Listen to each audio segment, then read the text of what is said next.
Hello friends, स्वागत है आपका मेरे चैनल में। मैं हूं शिवम राउत और इस वीडियो में हम पढ़ने वाले हैं हीम सिंथेसिस के बारे में। तो शुरू करते हैं। सबसे पहले हीम क्या होता है? तो हीम एक इम्पॉर्टेंट पॉरफायरिन कंटेनिंग कंपाउंड है, ठीक है। और ये बनता कहाँ है? तो liver and erythroid cells of bone marrow. Liver तो ठीक है, इरिथ्रोइड सेल्स मतलब इरिथ्रोसाइट जो होते हैं, इरिथ्रोसाइट प्रोड्यूसिंग सेल जो होते हैं बोन मैरो के, उन्हें कहते हैं इरिथ्रोइड सेल्स। तो ये होता है हीम और इसका प्रोडक्शन होता है माइटोकॉन्ड्रिया में, ठीक है। अब इसकी पहली स्टेप जो है इसके फॉर्मेशन की, पहली स्टेप है फॉर्मेशन ऑफ डेल्टा अमाइनो लेवुलिनेट, ठीक है। फॉर्मेशन ऑफ डेल्टा अमाइनो लेवुलिनेट, ठीक है।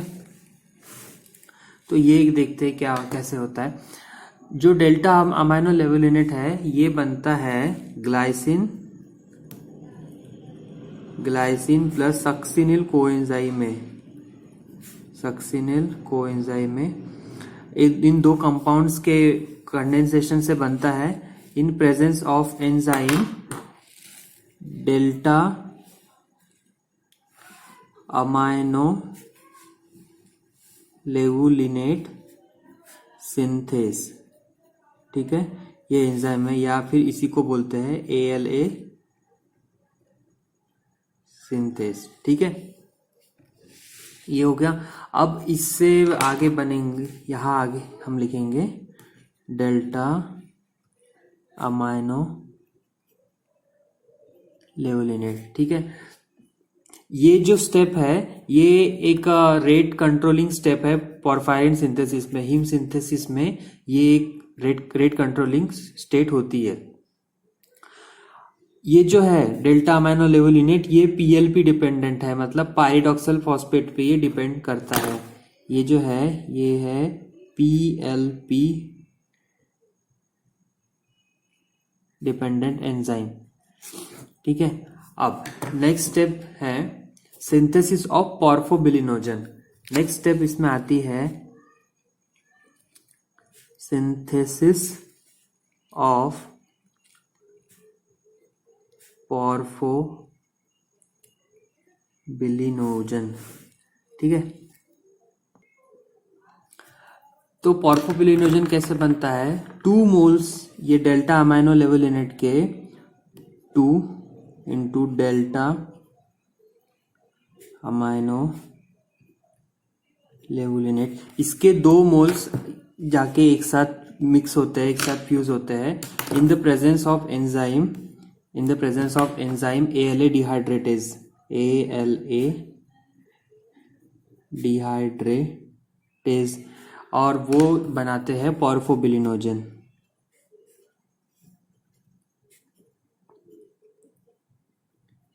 ठीक है। तो इस तरह से बनता है पॉर्फोबिलिनोजन। नाउ ये जो है ये बनता है साइटोसोल में, ये साइटोप्लाज्म में बनता है। वही जो डेल्टा अमाइनो लेवुलिनेट है ये बनता है माइटोकॉन्ड्रिया में, ठीक है। तो लिखते हैं ये होता है इन माइटोकॉन्ड्रिया और ये इन साइटोसोल, ठीक है। इन अब नेक्स्ट स्टेप है इसके पॉर्फोबिलिनोजन के आगे फॉर्मेशन ऑफ पॉरफायरिन रिंग, ठीक है। तो वो कैसे होता है वो देखते हैं। Formation of porphyrin ring. Now porphobilinogen बनने के लिए दो मॉलिक्यूल्स डेल्टा अमाइनो लेवुलिनेट के फ्यूज हुए थे और पॉरफायरिन रिंग बनने के लिए यहाँ पे 4 मॉलिक्यूल पॉर्फोबिलिनोजन के फ्यूज होते हैं।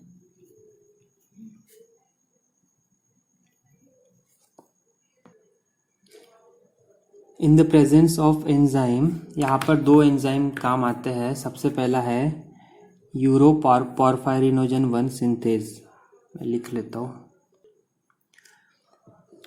ये आगे बनाते हैं यूरो पॉरफायरिनोजन 3, यूरो पॉरफायरिनोजन 3, ठीक है। तो ये बन गया यूरोपोर्फिरिनोजन 3। ये रिंग लाइक स्ट्रक्चर होता है, इसका स्ट्रक्चर है रिंग स्ट्रक्चर, ठीक है। अब जो ये है पोर्फोबिलिनोजन होता है या पोर्फोबिलिनोजन से यूरोपोर्फिरिनोजन 3 बना, तो इसका जो रिंग स्ट्रक्चर होता है, इसमें जो 4 पायरोल रिंग्स होते हैं वो इंटरकनेक्टेड होते हैं बाय मिथिलिन ब्रिजेस, ठीक है। तो ये भी अपने को याद रखना जरूरी है, ठीक है। Pyrrole rings interconnected by methylene bridges, ठीक है। ये याद रहना जरूरी है। मिथिलिन बोले तो बॉन्ड CH2, एमसीक्यू में पूछ सकता है ये, और एक बार एमसीक्यू में क्वेश्चन आया भी है। अब जो यूरोपोर्फिरिनोजन 3 बना अपने पास, तो इसका कन्वर्शन आगे कैसे कैसे होता है वो देखते हैं। अब अपने पास क्या है, यूरोपोर्फिरिनोजन 3 ये है अपने पास। अब इसका होगा आगे decarboxylation with the presence of enzyme uroporphyrinogen 3 synthase, sorry uroporphyrinogen decarboxylase, uroporphyrinogen decarboxylase. तो डीकार्बोक्सिलेस है तो यहाँ पे 4 CO2 मॉलिक्यूल्स यहाँ पे निकलते हैं, और इसका आगे जाके बनता है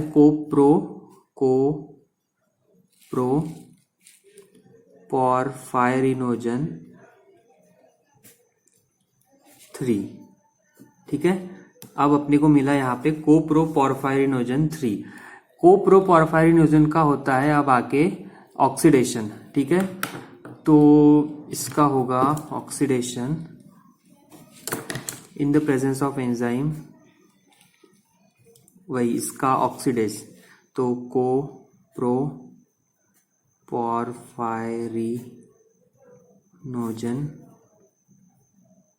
ऑक्सीडेज। यहाँ पर भी CO2 मॉलिक्यूल्स निकलते हैं, यहाँ पे भी 4 CO2 मॉलिक्यूल्स निकलेंगे, और इसका बनता है एट लास्ट प्रोटोपोर्फायरिनोजन 9, प्रोटोपोर्फायरिनोजन 9 बनता है यहाँ पर। अब जो प्रोटोपोर्फायरिनोजन 9 है उसका होता है यहाँ पे फिर से ऑक्सीडेशन, इसका होगा oxidation in the presence of enzyme protoporphyrinogen 9, protoporphyrinogen oxidase, ये एंजाइम से। तो यहाँ पर निकलेगा 4 हाइड्रोजन आयंस निकलते हैं, 4H+ आयन यहाँ बाहर निकलते हैं। इसमें आगे यहाँ पे बनता है प्रोटोपोर्फायरिन 9, प्रोटोपोर्फायरिन 9, ठीक है।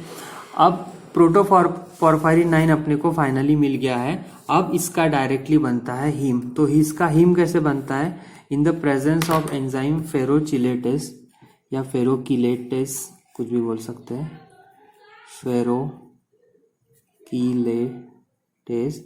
यहाँ पर Fe2+ आयन आके जुड़ता है, Fe2+ आयन यहाँ पर आके जुड़ता है, ठीक है, और उसका आगे फाइनली बनता है ये हीम, ठीक है। तो ये अपना है फाइनल प्रोडक्ट। अब हीमोग्लोबिन वगैरह वगैरह या फिर साइटोक्रोम P450 भी बनाना है तो उसमें हीम आगे काम आता है, ठीक है। नाउ नेक्स्ट अपने को यहाँ पर पढ़ना है रेगुलेशन ऑफ हीम सिंथेसिस। तो जैसे लीवर में है, लीवर में हीम प्रोडक्शन होता है, तो वो कहाँ कहाँ काम आता है। जैसे लीवर में हुआ, लीवर में तो हीम प्रोडक्शन कहाँ में काम आएगा, फॉर्मेशन ऑफ हीमोप्रोटीन्स, ठीक है, फॉर्मेशन ऑफ हीमोप्रोटीन्स बनाने के लिए लीवर में ये काम आता है। हीमोप्रोटीन्स कौन से है, तो वो है साइटोक्रोम P450, ठीक है, साइटोक्रोम P450, जो कि काम आता है डिटॉक्सिफिकेशन में, डिटॉक्सिफिकेशन में वो काम आता है, ठीक है। और इरिथ्रॉइड सेल्स जो है,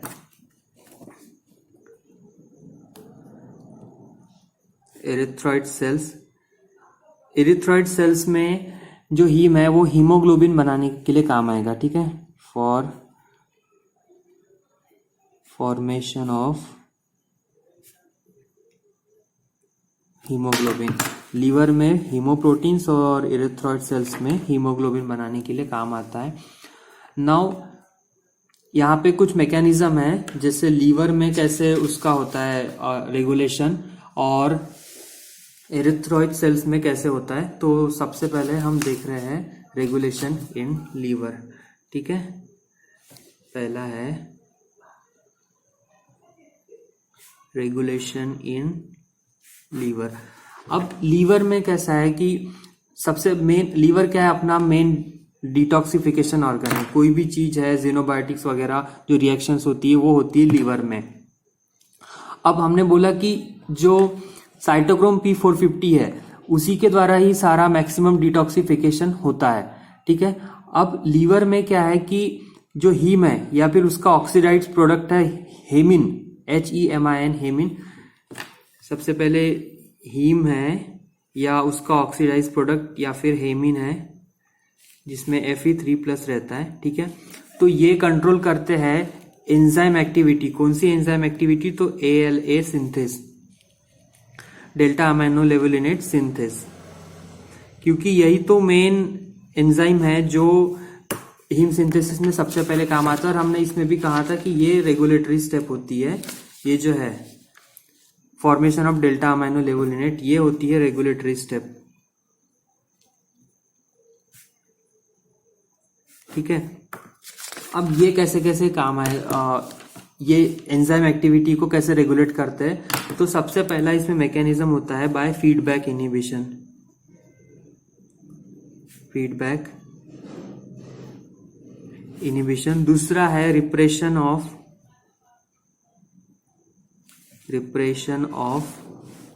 ALA सिंथेस,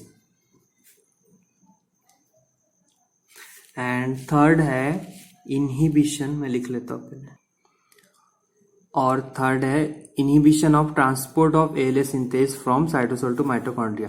तो फीडबैक इनहिबिशन में क्या होता है कि अगर हीम बन रहा है, बनते बनते जब उसकी जो अमाउंट है, जो उसका कॉन्सेंट्रेशन है वो एकदम ज्यादा बढ़ गया तो वो फिर से उसका बनना कम हो जाएगा, ये कहलाता है फीडबैक इनहिबिशन।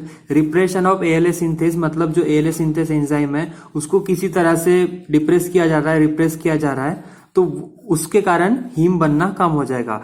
एंड थर्ड है inhibition of transport of ALA synthase from cytosol to mitochondria. जो पहली स्टेप है formation of delta amino levulinate की है, हमने बोला था कि ये माइटोकॉन्ड्रिया में होती है, ठीक है।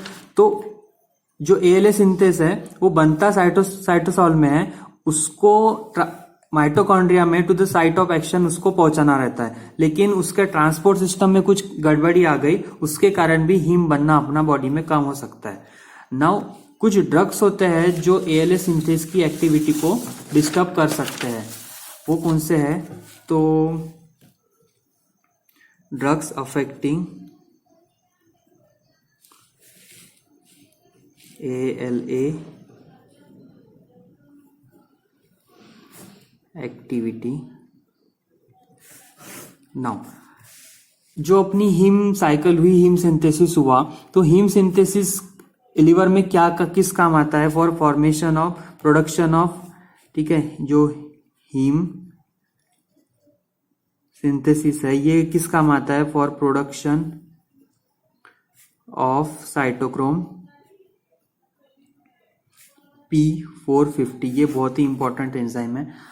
अब साइटोक्रोम P450 बनाने के लिए काम आता है। नाउ साइटोक्रोम P450 का काम क्या है कि ये ज्यादातर डिटॉक्सिफिकेशन का काम करता है। जैसे फॉर एग्जांपल कुछ ड्रग्स होते हैं जैसे फिनोबार्बिटल,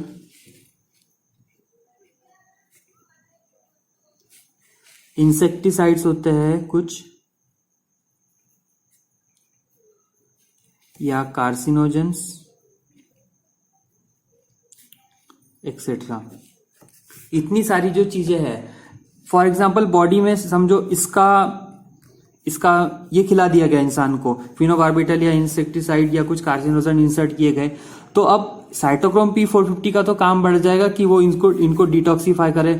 फिर बॉडी को चाहिए ज्यादा साइटोक्रोम P450, तो ज्यादा हीम सिंथेसिस करना पड़ेगा। इसीलिए जब ऐसे कुछ ड्रग्स बॉडी में इंसर्ट किए जाते हैं तो हीम सिंथेसिस अपने आप बढ़ जाता है। ठीक है, तो ये होता है लीवर के लेवल पे हीम सिंथेसिस का रेगुलेशन। नाउ नेक्स्ट अपने को देखना है कि इरिथ्रॉइड सेल्स में हीम सिंथेसिस का रेगुलेशन कैसे होता है। तो जैसे लीवर में था वो ALA सिंथेस रेगुलेट उसको करता था, लेकिन इरिथ्रॉइड सेल्स में ALA सिंथेस उसको कुछ कंट्रोल नहीं करता है हीम सिंथेसिस को।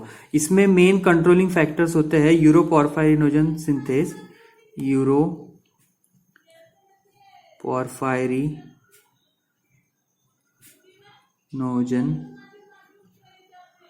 सिंथेस, और नेक्स्ट है फिरोकिलेटेस।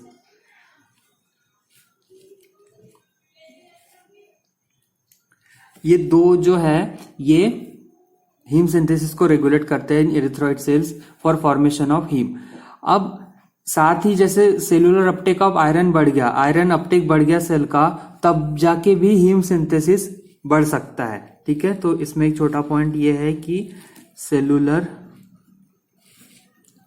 अपटेक ऑफ आयरन, इसके कारण भी हीम सिंथेसिस बढ़ सकता है।